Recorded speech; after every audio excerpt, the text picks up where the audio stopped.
Radio Publique Africaine.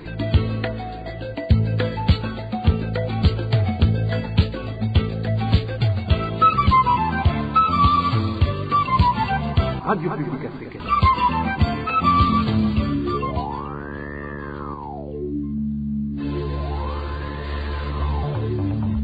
C'est le moment de suivre le journal parlé en français. À la présentation, Onésime Dushimakite. Nous sommes le jeudi 5 août 2021. Bienvenue mesdames et messieurs à ce rendez-vous d'actualité dont voici le sommaire.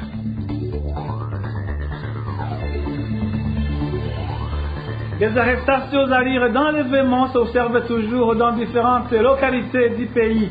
Les plus visés sont les militants du parti CNL ainsi que les militaires de l'ex-forces armées burundaises FAB-Sigre. Pénurie d'eau potable au chef-lieu de la province Cibitoke, une situation qui dure maintenant une semaine. Et la population de cette localité craint la réapparition des maladies domestiques, en l'occurrence le choléra. En page société, résurgence du phénomène des enfants en situation de la rue en mairie de Bujumbura. Malgré les efforts entrepris par les autorités municipales qui se sont succédés depuis 2016, l'éradication de la mendicité reste à désirer. Voilà pour les titres.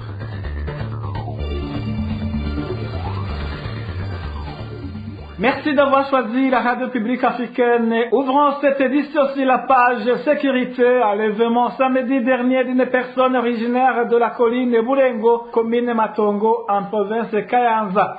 Elle a été enlevée à son lieu de travail à la gare du Nord par des gens qui seraient des agents du service national de renseignement en mairie de Bujumbura. Sa famille indique l'avoir cherché dans différents cachots en mairie de Bujumbura, mais en vain. Elle demande sa libération ou alors qu'elle soit traduite en justice si elle aurait commis une infraction. Le point avec Emmanuel Nyungeko.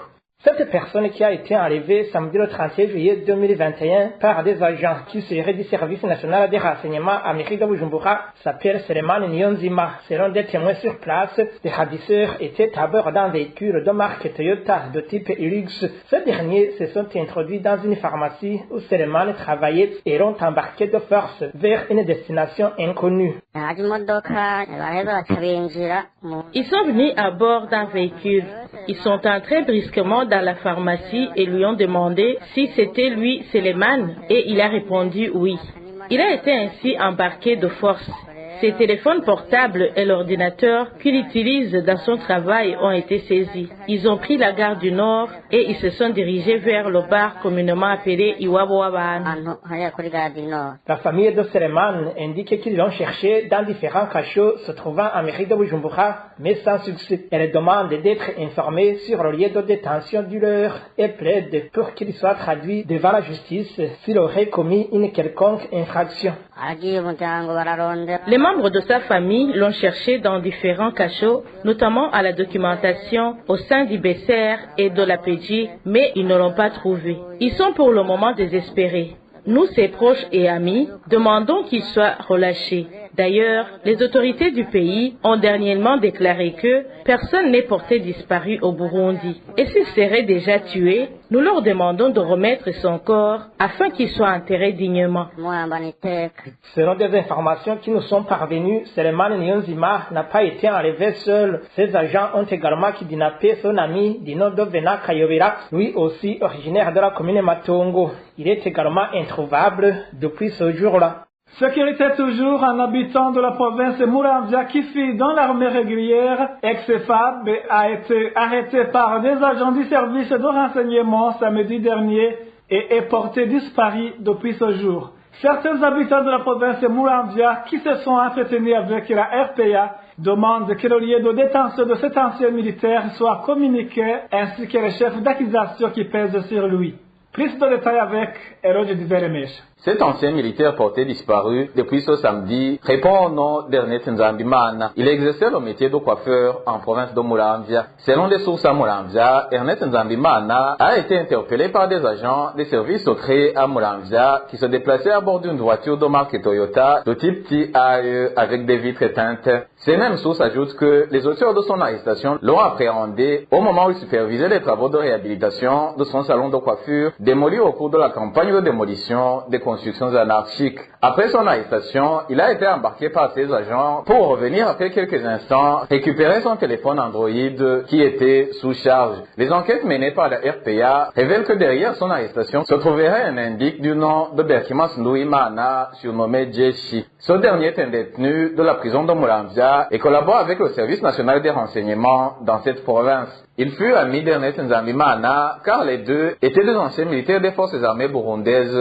avant d'être démobilisés. Selon les mêmes enquêtes, Ernest Nzambimana n'a jamais su que son ami a été retourné pour collaborer avec les services secrets. Par ailleurs, Berkimas Nduimana, surnommé Jeshi, travaille avec Eni Mbonerakure, lui aussi détenu dans la prison de Muramvya, du nom de Régis Ndaïkengurukiye. Tous les deux bénéficient souvent des permissions de sortie de la prison pour passer des journées à l'extérieur avec des agents des services secrets. En outre, ces deux détenus avaient eu la permission de sortie de la prison samedi dernier, jour de l'arrestation d'Ernest Nzambimana, révèlent les mêmes enquêtes. Pour le moment, certains voisins d'Ernest Nzambimana demandent l'action de la justice pour préciser le lieu de sa détention et les charges qui pèsent sur lui. Des rencontres à l'intention des Imbonerakure dont l'objectif était la distribution des armes à ces Imbonerakure ont été dernièrement signalés à travers tout le pays. Entre autres messages livrés à ces Imbonerakure, ces armes étaient destinées à orchestrer des montages et si nécessaire éliminer certains militants du CNL, des anciens militaires des forces armées burundaises et CEPAB en sigle, ainsi que des jeunes de l'ethnie Tutsi. La rédaction de la RPA n'a pas encore réussi à joindre le porte-parole du ministère de la Sécurité publique, Pierre Murikiye, pour avoir sa réaction sur le cas d'Ernest Nzambimana. Merci à toi, Eloge Duvel-Mecha. Au moins 7 membres du parti CNL ont été arrêtés en il y a 4 jours dans différentes localités du pays.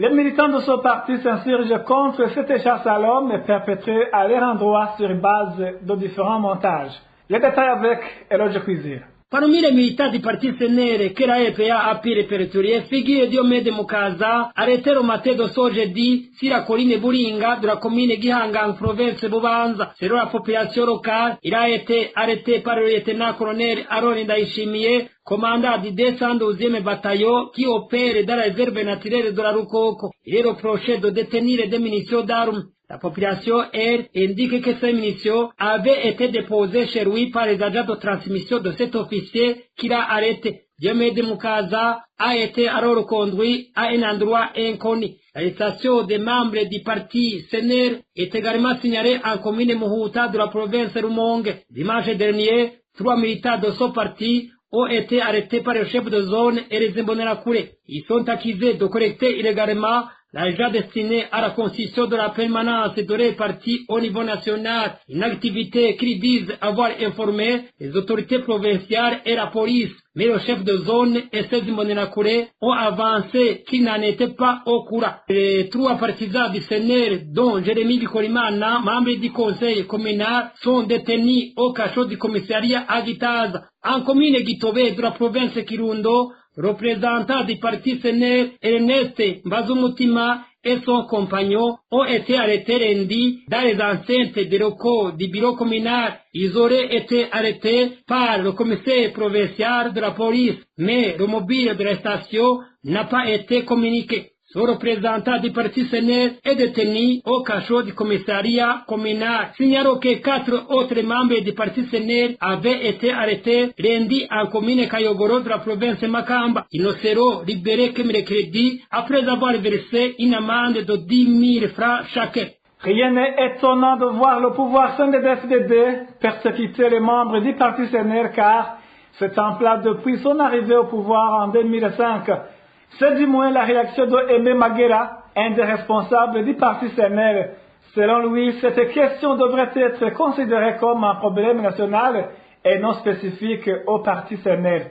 Suivez plutôt Aimé Magera. Le parti CNDD, depuis son accession au pouvoir, il a toujours fait cette politique de répression, juste dans l'optique de vouloir isoler la population, de s'imposer par la force. Donc c'est une stratégie de terreur pour faire asseoir son pouvoir, mais qui a complètement échoué parce que le pouvoir le fait des années. Ces anciens maquisards, ils ont toujours dirigé comme s'ils sont toujours dans la forêt et dans la jungle. Bon, mais la population résiste toujours, notamment les militants du CNL. Le parti CNL ne va pas baisser les bras, donc on va toujours d'abord réconforter nos militants, on va toujours dénoncer et surtout demander à la population de résister parce que le pouvoir en soi veut terroriser la population, veut s'imposer la terreur, mais la population continue à résister. Donc nous allons toujours assister nos militants, assister les Burundais qui résistent et surtout réconforter les familles qui perdent les leurs. Et par rapport aux accusations portées contre les leaders de ce parti, reprocher de ne pas lutter pour les droits de leurs militants sans cesse persécutés, Aimé Magera les rejette. Il affirme qu'ils font tout ce qui est à leur pouvoir. Encore une fois, Aimé Magera. Les différentes interviews que Honorable Agathon Rwasa et surtout les alertes. Donc il alerte l'opinion nationale et internationale. Donc les militants sont assistés, sont écoutés, sont réconfortés par les organes du parti, à commencer par le président du parti, CNL, Honorable Agathon Rwasa. C'est le parti CNLD qui contrôle tout et essaie d'empêcher toute voix discordante. Donc il n'y a même pas longtemps, le président du parti s'est exprimé, il dénonce, il lance aussi des alertes. C'était Aimé Magera, un des responsables du parti CNL.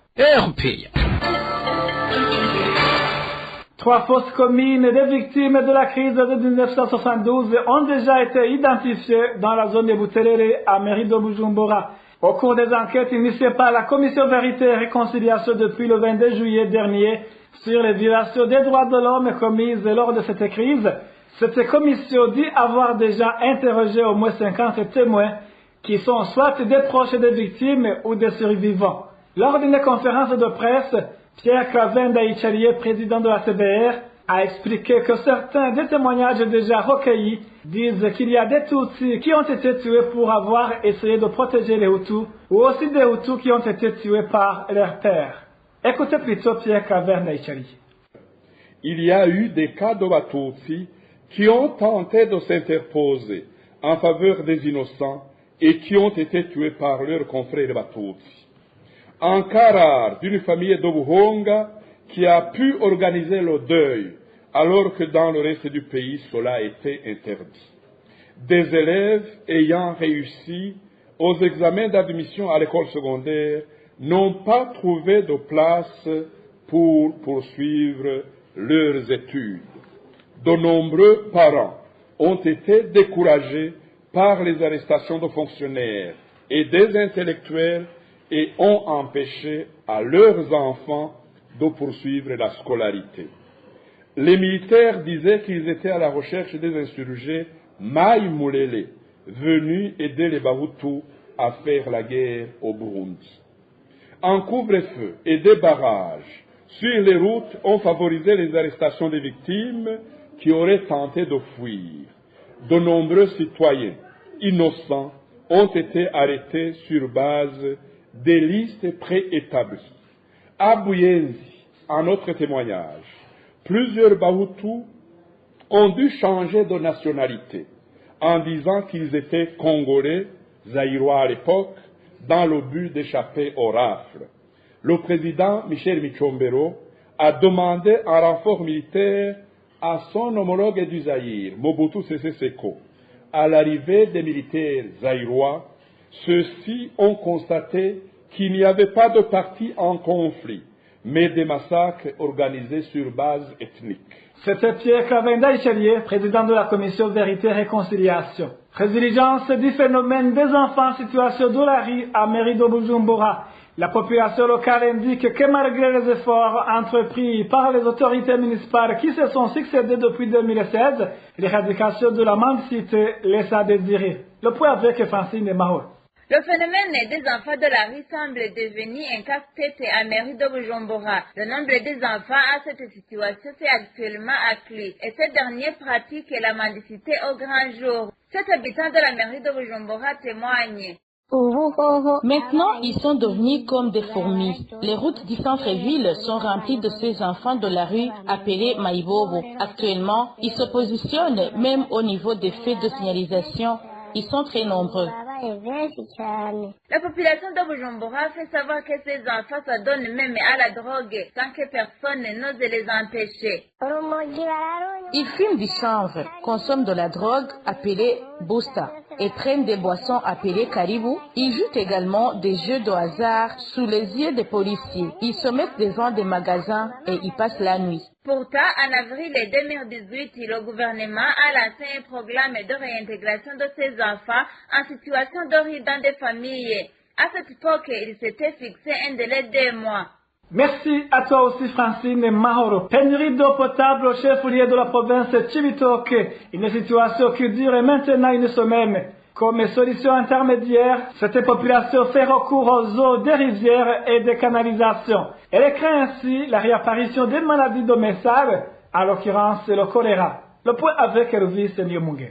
Débat FD des habitants du chef-lieu de la province de Chibitoke et ceux des habitants du chef-lieu de la commune de Gombo sont observables aussi bien sur la route goudronnée que dans les quartiers. Les époques de dos vides ou remplis d'eau, dans les mains ou sur la tête et les autres les attaches sur le vélo. Ils sont à la recherche d'un endroit où trouver de l'eau potable. Une situation qu'on retrouve chaque jour dans cette localité depuis maintenant un peu plus d'1 semaine. Pour trouver une fontaine où s'approvisionner en eau potable, il faut aller jusqu'à Mukerereza, c'est en commune Rugombo. Pour quelqu'un qui vient de chef-lieu de la commune Rugombo, c'est une distance de près de 5 km et plus de 10 km pour quelqu'un qui est au chef-lieu de la province.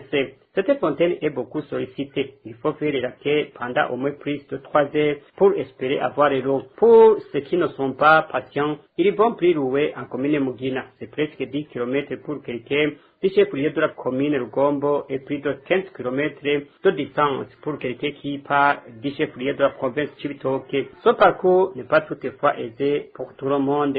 Les familles les plus démunies du chef-lieu de la commune Rugombo se rabattent à l'utilisation des eaux de la rivière Nyakagunda ou à le réseau des canaux d'irrigation, de l'eau sale et parfois contenant des produits dérivés des engrais chimiques provenant des rivières ou à toutes sortes de déchets. Au chef-lieu de la province, les familles pauvres s'approvisionnent dans la rivière Nyamagana. Pour la population, si rien n'est fait dans les meilleurs délais, des maladies domestiques et surtout le choléra, l'une des maladies les plus fréquentes en commune Rugombo risque de ressurgir. La question d'eau potable rend également la population de la commune Uganda dans la même province. Les habitants de différentes localités dans cette commune s'alimentent en eau à partir de Kaburanwa, Muira et même le sud Sero, la proximité de chaque. Pour alimenter en eau potable la commune Uganda, les sources les plus proches se trouvent en commune Mugui et pour la commune Rugombo et le chef-lieu de la province, les sources se trouvent en commune Mugina. La commune Rugombo avait d'ailleurs une promesse d'avoir de l'eau potable depuis le mois de décembre l'an dernier, une promesse qui avait été faite par le ministre de l'Intérieur. Quittons Chibitoke pour nous rendre à Bujumbura. La régie des eaux indique que le problème de carence d'eau potable au nord de la ville de Bujumbura sera résolu dans moins de 3 semaines. Mais la société qui est chargée de faire les travaux d'aménagement estime que ce délai va être dépassé. Emile Nivasumba. Ce retard causé par le Covid-19. Les conséquences de la pandémie de Covid-19 ont retardé l'importation de certains tuyaux de l'entreprise Extraco Burundi, selon son directeur technique. Jean Nakarutimana explique que c'est pour cela que les travaux d'alimentation en eau potable des quartiers du nord de la ville de Bujumbura ont pris du retard. Selon Jean Nakarutimana, la fin des travaux qui était prévue le 23 août prochain peut avoir lieu en fin septembre. L'état d'avancement de ces activités jusqu'à aujourd'hui est à 80%. Au nord, comme dans d'autres localités de la ville de Bujumbura, depuis un certain temps, il se remarque la carence de l'eau potable. Il y a des quartiers qui peuvent même passer 2 jours sans eau potable, selon le directeur général de la régie des eaux. Docteur ingénieur Major Manigomba indique cependant que l'entreprise Extraco Burundi ne devrait pas dépasser les délais prévus par le contrat pour éviter le paiement des amendes. La population a également besoin de cette eau potable supplémentaire, explique le directeur général de la régie des eaux. De son côté, le directeur technique de l'Extraco Burundi explique que l'entreprise a adressé de nombreuses correspondances à la régie des eaux pour expliquer les problèmes rencontrés et qu'elle va faire de son mieux pour que le projet soit clôturé sans un grand retard. Merci Emile Nivasumba. Après cette courte pause, nous parlons justice. Le pouvoir judiciaire n'est jusqu'ici reconnu comme 3e pouvoir vis-à-vis des pouvoirs législatifs et exécutifs, comme le précise la Constitution. Déclaration faite par le président de la PARSEM dans son évaluation 8 ans après la tenue des États généraux de la justice. Faustin Ndikoumana fait savoir que parmi les axes de ces États généraux, on devrait mettre sur place la haute cour de justice et le renforcement de l'inspection de la justice pour sévir contre les magistrats qui se méconduisent. Suivez Faustin Ndikoumana. Et les principaux axes pour renforcer cette indépendance étaient les suivants. Donc il fallait reconnaître le pouvoir judiciaire comme troisième pouvoir vis-à-vis des pouvoirs législatifs et exécutifs comme le précise la Constitution. Il fallait voir le service de la Cour suprême, le budget, la logistique, le rang protocole du président de la Cour suprême qui devait être à un niveau élevé. Après, juste par exemple, le président de l'Assemblée nationale et du Sénat. Et sa nomination devait être une nomination lui donnant un mandat et non pas être nommé et remplacé par le pouvoir exécutif comme il veut. Et aussi, il fallait mettre sur pied la haute cour de justice pour garantir cette indépendance de la magistrature. Le Conseil supérieur de la magistrature, aussi sa composition, devait faire qu'il y ait beaucoup plus de membres élus par les magistrats et non pas des membres nommés par le pouvoir exécutif pour justement limiter cette emprise du pouvoir politique et exécutif sur le pouvoir et donc judiciaire. Et quant à la des ressources humaines comme deuxième axe, et les magistrats devaient savoir qu'ils rendent justice au nom du peuple burundais, non pas au nom du ministre de la Justice, du président de la République, et en respectant la loi, uniquement la loi, ils s'en tiennent à la loi et à la Constitution. Donc il faut un recrutement des magistrats compétents, éviter ces mutations intempestives, l'inamovibilité des juges doit être un principe pour ne pas les instrumentaliser à partir de la menace des terres de Damoclès, des mutations intempestives, et aussi renforcer les choses de la justice pour servir contre les magistrats véreux. Faustin Ndikoumana demande aussi que l'anarchie dans l'arrestation des citoyens cesse. On assiste actuellement à une situation où des jugements sont rendus, mais la mise en application de ces jugements devient toujours hypothétique. Et c'est un élément aussi à corriger. Sans oublier alors tenir acte de l'humanisation de la chaîne pénale, éviter les arrestations intempestives. Vous savez qu'aujourd'hui on observe vraiment une anarchie des ordres dans l'arrestation des gens. Toute autorité investie dans le pouvoir quelque part veut arrêter, emprisonner le chef de zone, quand même le chef de colline, le chef de zone, l'administrateur, le gouverneur, tout cela veut arrêter, emprisonner. Donc il faut vraiment éviter cet amalgame, il faut éviter cette confusion et pour limiter les cas d'arrestation arbitraire.